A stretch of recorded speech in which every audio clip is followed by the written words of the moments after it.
बिस्मिल्लाहिर्रहमानिर्रहीम। Class 10th lecture number 1 पाक studies. आज का हमारा जो टॉपिक है वो है हिस्ट्री ऑफ पाकिस्तान। पहले हम एसएलओस के बारे में जानेंगे, यानी इस चैप्टर को पढ़ने के बाद जो मेन चीज़ें जो हम जानेंगे वो ये होगी 1971 से 77 के इकोनॉमिक रिफॉर्म्स, नेशनलाइजेशन के इंडस्ट्री, एजुकेशन, कॉमर्स और ट्रेड पर इम्पैक्ट नेगेटिव एंड पॉजिटिव में, की aspects of 1973 constitution, major aspects of the Islamization process during 1977 to 88, जंगजू government की फंक्शनिंग 1985 से 1988 तक की, अफ़गान जिहाद के बारे में, Benazir Bhutto, Nawaz Sharif government, nuclear power, Pakistan as emerge as a nuclear power, और मिलिट्री का टुक ओवर जो जनरल परवेज़ मुशर्रफ ने किया 12 अक्टूबर 1999 को, फिर उनके रिफॉर्म्स, ये सब चीज़ें हम इस चैप्टर में पढ़ेंगे। तो हम स्टार्ट करते हैं अपने चैप्टर नंबर 1 से। Zulfikar Ali Bhutto took over the charge office of president of Pakistan as well as civil martial law administrator on 20 December 1971। ठीक है, यहाँ पे आप क्वेश्चन बना लेंगे, when did Zulfikar Ali Bhutto took over the office of president of Pakistan. Then अगला क्वेश्चन बनेगा, he was the first civilian martial law administrator of the country. तो आप यहाँ पे क्वेश्चन बना लेंगे, who was the first civilian martial law administrator of the country. यहाँ लोगों में उन्होंने न्यू स्पिरिट नेशन में पैदा करने के लिए, अपनी कौम में पैदा करने के लिए उन्होंने लोगों में अवेयरनेस पैदा करने के लिए कुछ पॉलिसीज़ बनाई। अपनी फर्स्ट स्पीच में जो उन्होंने की, he made his first speech the same day which gave new determination and zeal to the morale of the Pakistani people। ठीक है, यहाँ पे आप क्वेश्चन बना लेंगे, what did Zulfikar Ali Bhutto said in his first address with the nation? He said, the country is facing serious crisis. I have taken over at a time when the history of Pakistan has reached its turning point. I have to build a new and progressive Pakistan which the Quaid-e-Azam demanded. It is my belief that it will definitely be done। यहाँ आपके 2 short questions हो गए। अब इसके बाद आपका अगला topic है main aspects of the economic reform during 1971 to 77। Economic reforms की बात करेंगे, ये आपका long question number 8 part B भी होगा। तो सबसे पहले इसमें हमारा पहले पैराग्राफ में एक क्वेश्चन बनेगा, by 1971 how many families owned the business of Pakistan, insurance business या इंडस्ट्रियल एसेट्स ऑफ पाकिस्तान। ठीक है, इसको आप एक क्वेश्चन बना लेंगे।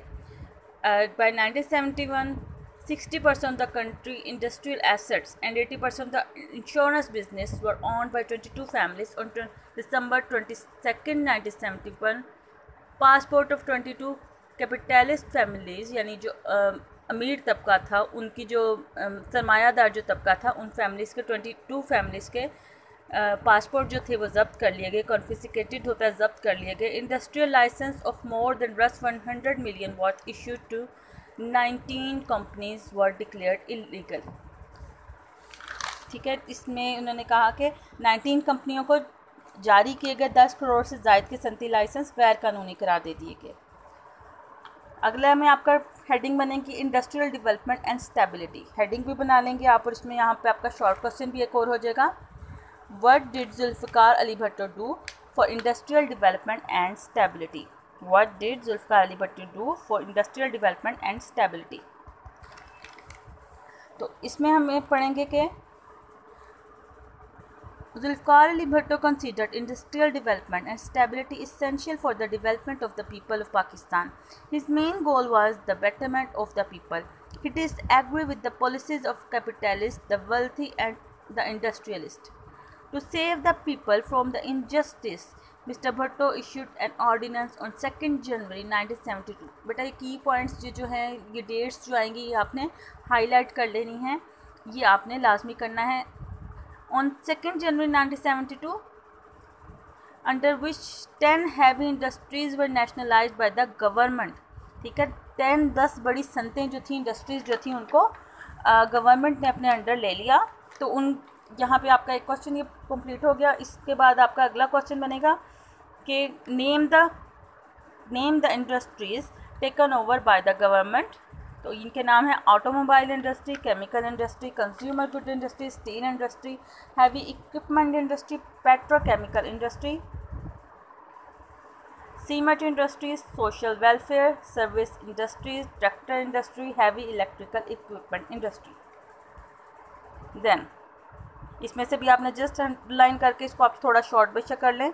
Under the industrial reforms director of 20 industrial units were terminated, यानी 20 इंडस्ट्रीज़ के जो डायरेक्टर्स थे उनको टर्मिनेट कर दिया गया और उनकी मैनेजिंग एजेंसीज जो थी वो बंद कर दी गई और हर सेपरेट मैनेजिंग डायरेक्टर बनाया गया हर इंडस्ट्री यूनिट के लिए।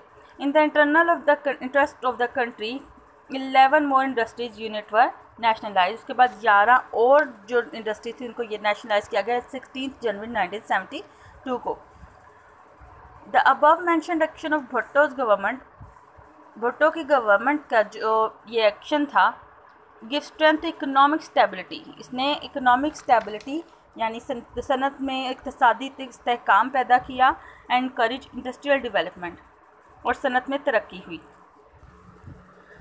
इसके बाद आपका है second point, nationalisation of banks and insurance companies. What did Zulfikar Ali Bhutto do for the nationalisation of banks and insurance companies.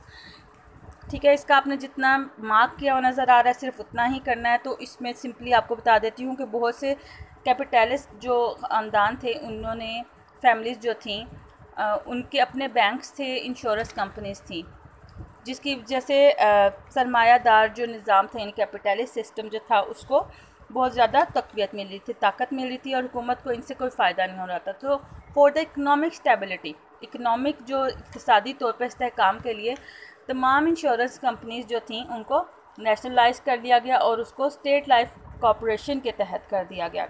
इसको कब किया गया? 19 मार्च 1972 को। ठीक है, डेट याद रखनी है। All the schedule banks were also taken over by the government, तमाम जो बैंक्स थे उनको भी गवर्नमेंट ने अपने अंडर ले लिया ऑन 1 जनवरी 1974।